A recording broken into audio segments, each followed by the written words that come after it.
বিচার বিচার বিচার চাই, খুনি লীগের বিচার চাই। এই আমার ভাই কবরে,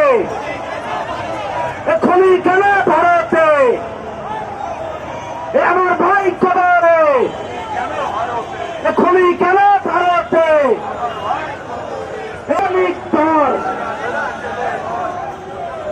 সবার দৃষ্টি আকর্ষণ করছি, যাদেরকে প্রতিটা লাইনে দায়িত্ব বুঝে দেওয়া হয়েছে, সবাই নিজ দায়িত্বে প্রত্যেকটা লাইন শুনে দায়িত্বশীল দেওয়া হয়েছে। সবাই তার কথা মেনে চলবেন, কেউ সিরিয়াল ব্রেক করবেন না প্লিজ, কেউ সিরিয়াল ব্রেক করবেন না। আর সামনে কেউ থাকবেন না, সামনে কেউ থাকবেন না, এরা দেখতে ছিল না,